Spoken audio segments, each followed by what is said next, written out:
Yo, what's up, everyone? So, you have been wondering how to use CHIRP, and I'll tell you, it's one of the easiest things to utilize and also to organize frequencies on your ham radio or your GMRS radio. So, the first thing we're going to do, we're going to need to download CHIRP. So, I'm going to show you how to do that right now. Okay, so the first thing you're going to go is on chirpmyradio.com, and I'll have the link down below. But the first thing you want to do is you want to download the latest version of CHIRP. So we're going to go click on download on the top. And as you can see, they download the latest CHIRP next build here. Let me turn down my radio here. So here's the thing. CHIRP is often updated. So don't be surprised if you have to update it frequently.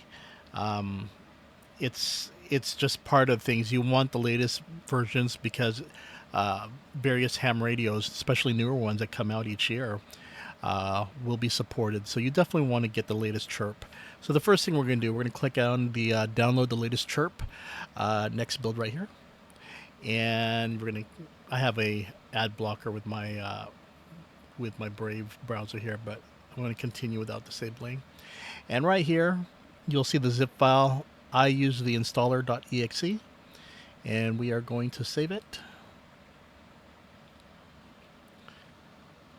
So right now, it has been saved, and now we're going to install it. There we go. CHIRP is still running, so I gotta disable the old CHIRP. Let's close that. We're gonna hit OK. And this one will overwrite the old one. So we're going to go ahead and run the CHIRP. And here we go. We now have CHIRP on the computer. So the first thing we're going to do now, so the next thing that you want to do is you want to connect your radio to the cable, such as you see here, a programming cable. So a lot of these radios come with a cable that looks like this. You have the longer end and you have the shorter end, as you can see right there. And it's a USB based. I have many of them, right? But the one that I tend to use the most is a Baofeng programming cable. It's an ABRI cable. Uses CH340 chip. Works with Windows operating system. So I use it for Windows 11. It'll work on Windows 10, Mac, Ubuntu, and so forth. But you'll see here it says Baofeng UV5R and so forth. GMRS, Quansheng. It works for pretty much everything that I need. Baofeng, Quansheng, TID radio. So you definitely want to have a cable. Sometimes when you buy a radio, it comes with a cable, but whether or not it works, sometimes it does for that certain radio. But if you want to work with many types of devices, especially if you are having quite a bit of a collection of ham radio or GMRS radios, definitely have one of these cables handy. They're inexpensive, $7, but yeah, you could buy more expensive ones, but this will give you all that you need to get the to download things and so forth. So let's go ahead and I'll show you how CHIRP works. Okay, after you get the cable, the first thing you're going to go to is on the side of your ham radio or your GMRS radio. You will have, usually on the right side, you will have this little flap here.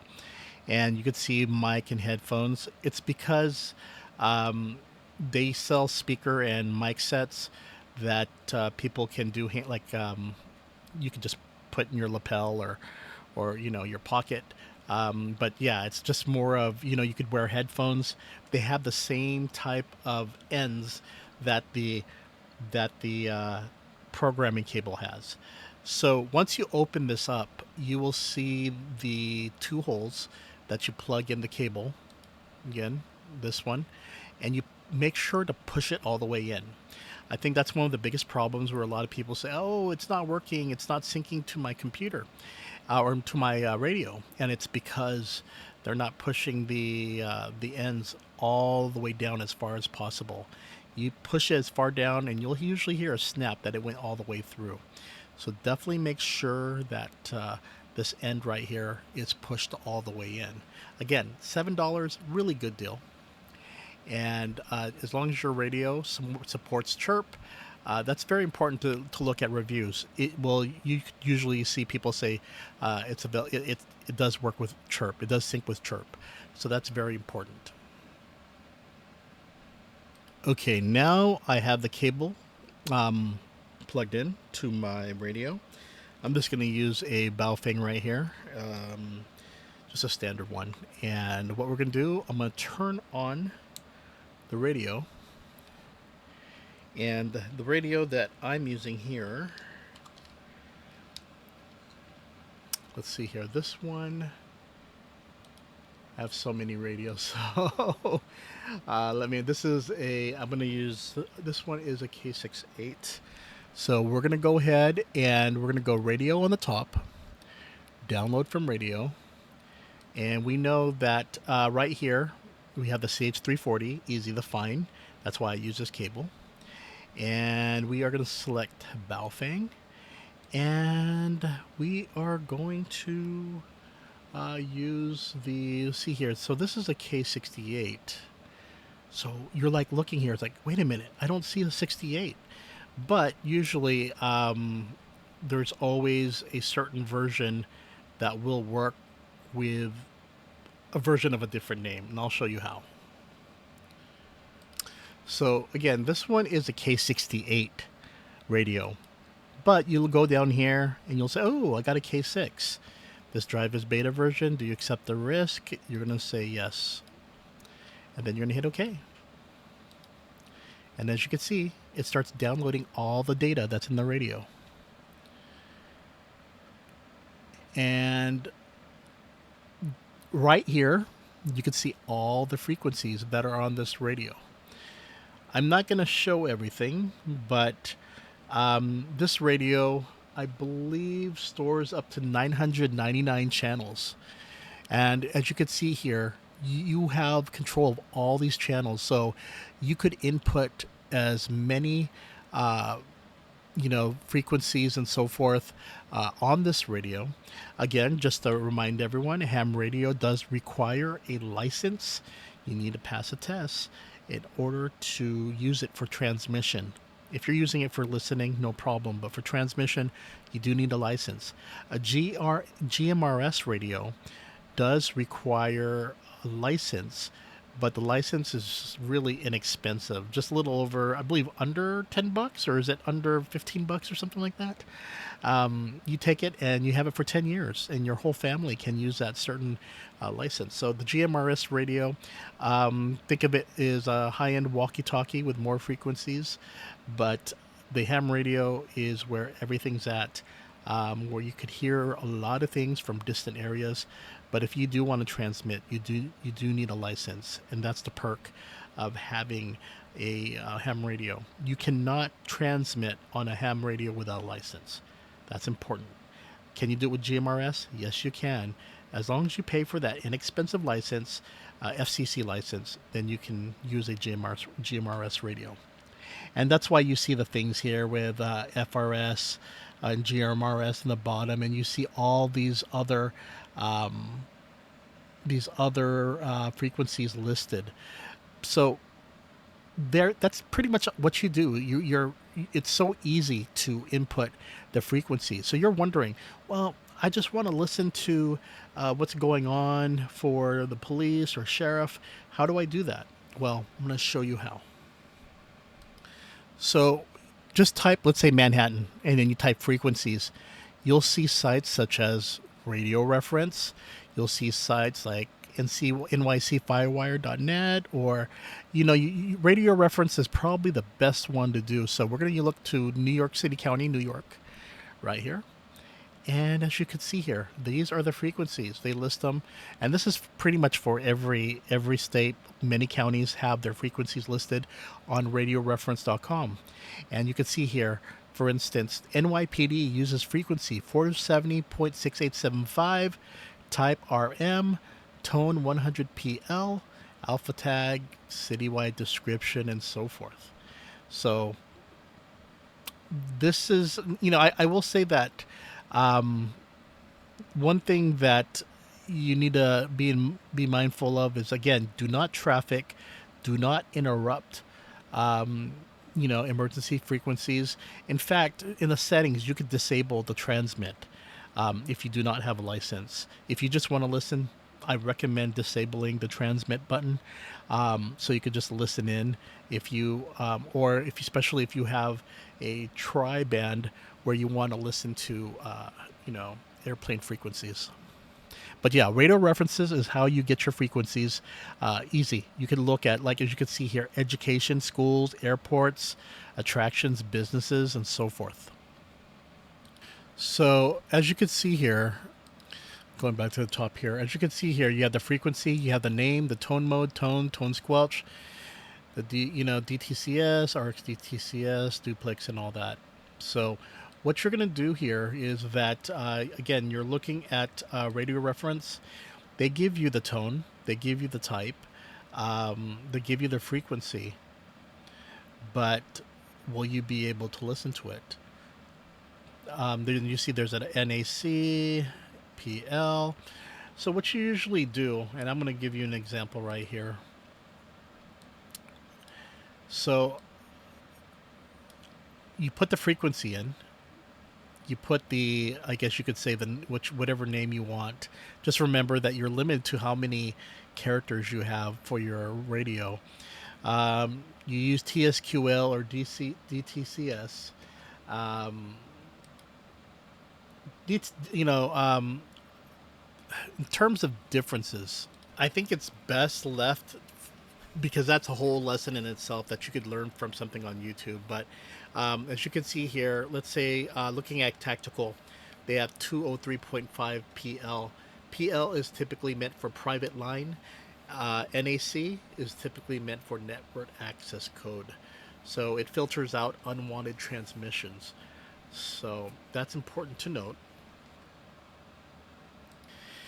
But yeah, there's so much to learn. I think that's part of the journey of if you want to get into ham radios or GMRS radios, to pretty much learn more about what is the frequency, what is a license, type. As you can see here, the type, RM versus M, and PL versus NAC, stuff like that. It's good to learn the basics, and you can search that online. Just remember, though, even though a radio may have GMRS codes, like a ham radio, the thing is that you want to use a GMRS radio for GMRS, and a ham radio for transmissions if you have a license, if you have the appropriate license. You do not want to use a ham radio for GMRS if it's not a GMRS certified. That's something very important. You want to check the rules in your country, but usually the rules are very strict when it comes to communication. If you want to do GMRS, definitely have a GMRS radio. If you're in it just for listening, yeah, you could just listen. But transmitting, well, you need a license, and that's very important. You can disable the transmission. How do you do that? First, you're going to go back to CHIRP. Not this one. That was the site we were on. Okay, no, that's not it. Let's bring this back up. So what you want to do is you're going to, right there when you have your radio, once you add all the channels, or you download the channels that is existing from that new device, you're going to go to settings right here. And the first thing you're going to look at is you see basic settings. You can see squelch, timeout timer. That is, from the menu to go back to regular from the screen. It's almost like, when you have your mobile phone and you have you're working in a game, and if you not a game or whatever, you're looking at something and you step away from it for several seconds and it goes back to the lock screen, something like that. You have a dual watch, dual display, the logo, voice prompt. Usually, you could select that, or for these Chinese radios, they do offer the Chinese language. Enable voice. You could turn that on. Backlit timer. Right now is I have it at the highest at 20 seconds. You could do auto lock. Beep if you want to hear the beeps, or you could turn that off. Roger, you could keep that unclicked. Name, I like to have the name, something that I typed out on CHIRP to show, versus if you just want the frequency, just the numbers, and you can remember everything, then you can select the frequency. But you have two, A and B. Usually radios have a channel A or channel B, so you could switch to which one you like. I usually put name and then frequency. The next one, scan mode. There's carrier, time, and search. Um, this one is really up to you. This is subjective. So if you prefer, like when you're scanning channels, to hear someone talk, you want to listen to their conversations. Again, you're on public. This is public, so you don't want to talk private things on the radio because everyone else is going to hear, unless you have a special, you know, like the police, what the emergency services use if they want a private line. But usually for public, there's time, there's carrier. Carrier will detect, will go, well, time will just go through every channel or every frequency, and after that it'll keep on moving on. Carrier, it'll go through every frequency once it picks up someone talking, but if they stop for a certain amount of time, then it'll keep on going. While search, pretty much once it gets to someone that talks, it'll stay on that. Man, it's only up to you to progress forward if you want. But usually I keep a carrier because sometimes conversations are there, they'll last, but sometimes they're super quick, and then your radio can just move on to the next frequency. You have the alarm mode. Some radios have the alarm, a sound alarm. There's the key locks if you do not want anyone to enter anything without your permission, so you could do that. Menu quit timer. You could turn on disable FM radio. Most people use their their ham or GMRS to have that emergency FM radio there. You have the transmission right here, so you can definitely disable that. That's off. You can disable right here, disable transmission right here. You want to click that on so you cannot transmit. So that is very important. If you do not have a license, you could disable it, but you could still learn. You could still use your device to learn about about the frequencies, and actually just study up for your license and study out what the radio can do for you, and what options there are. Many different types of radios have many different options, and I think that's what's exciting with technology today, to see how things have gotten better over time. Uh, I, my father was hardcore into it, and um, I saw him pretty much, you know, gravitate from the CB radios to ham radios, and um, I that was his passion right there. Um, I got that from him, but at the same time, it's more of a different thing. I'm more GMRS. He was more ham radio. I do listen to ham radio conversations, but I don't need to transmit, and I just pretty much uh, just listen in. The GMRS radio fits my needs from what I need it for. So it just depends on you. Ham radio, again, you get way more, and you could talk to people way across the, from, like, this is one thing my father used to do, is he would talk to people from different countries with his ham radio. He had the whole setup, the giant antenna and everything. I'm not like that. I do have an antenna, but that's just to get better reception when I'm outside, just to test it out. And I'm able to get up to, with the GMRS radio, even a ham radio, with it connected to antenna, I tend to get close to about 200 miles or more. Yeah, it's really amazing to see how far you can, how frequencies travel so far, and even with a smaller antenna, not with a big one outside, I'm able to get certain things from far distances, and It's amazing, but they're all cool. It all depends on the repeaters and stuff out there. But again, that's something to study upon. You could put your power on passwords, station ID. 200. This is one of the things that people like about today's radios. Certain radios have this. I guess you could say, like, when you play a video game, there's secret menus that able to enable secret things. Well, today's radios are able to do that. They allow you um, to get different frequencies that are different bands. And as you can see here, has the AM receive, the 520, 220. So that allows you to, get a variety of frequencies than what you would get from the main menu before, prior to turning it on. So that's another thing where a lot of people like CHIRP, is to have control over these settings.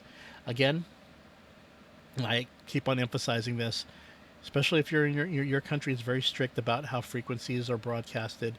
Always learn about the rules in your country. Just know that if you're in the United States, ham radio requires a license.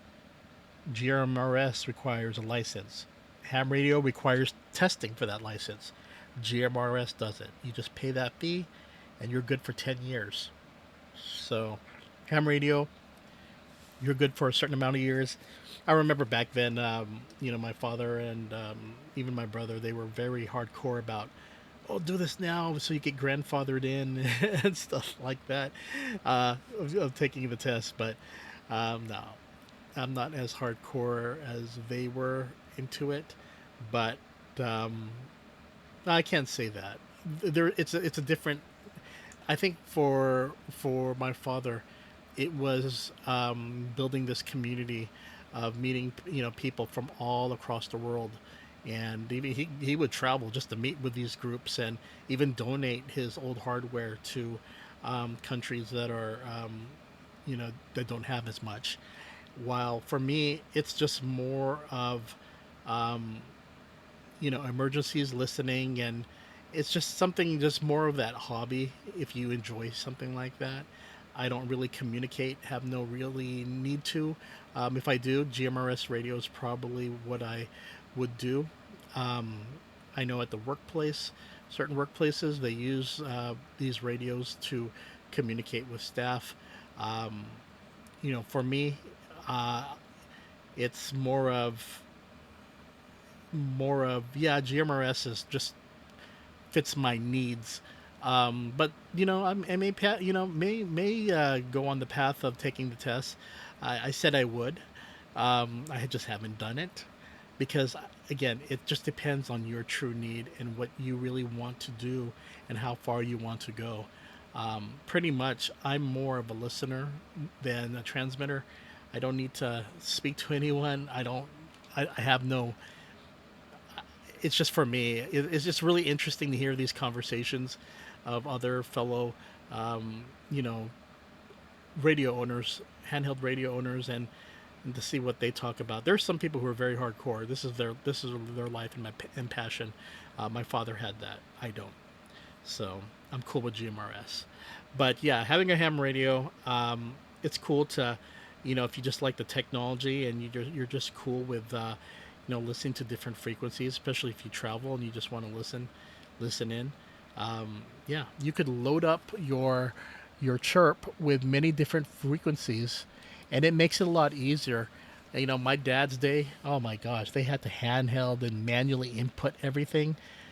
That was a pain. But now with today's technology, especially with CHIRP software, it's a free software, by the way. You can just plug it in and just, plug in all your frequencies. And then once you upload it back, you are good to go. I guess that's the last thing, right? How do you, let's say that these are the changes I made. Didn't make any changes, but let's say I did. All you do is hit upload to the radio and you hit OK. Oh, no, what? It's not on. Okay, it's on now. Okay, let's do this again. Upload to radio. Okay, and there you go. I uploaded back the menu, but let's say if you made any changes, yeah, you could upload it right back. And that is it. that is it. CHIRP is very easy, but there are so many things for you to learn. What TSQL, DTCS, ham radios, and GMRS channels, frequencies. What are they for? Why do radios have that on there? It's because a lot of radios feel that, yeah, if people want to listen, they give you the freedom to have multiple bands to listen in. But I know there are people who are very strict. They want to make sure that everything is running by the rules according to law. And that is definitely where, if you, again, ham radio, take the license if you want to go further with it. GMRS, pay for the license and get it for 10 years. But just remember, if you want to do GMRS, please have a GMRS radio. No need to have GMRS on your ham radios, as you'll find it more beneficial to have a GMRS radio just for that. But yeah, that is it. If you have any questions, please feel free to let me know. This is how CHIRP works. Very easy to use. Just remember to get your cable, have the radio that does support CHIRP, and usually when you look on Amazon or on websites, they'll tell you if it's CHIRP, if it uses CHIRP, or if it uses its own software. I only prefer radios that work with CHIRP. It makes it a lot easier. There are some radios that have their own software, which does work, but not as good as CHIRP. CHIRP makes it so much easier for you. So, okay, everyone, you take care, and I will see you later. Wink, wink, and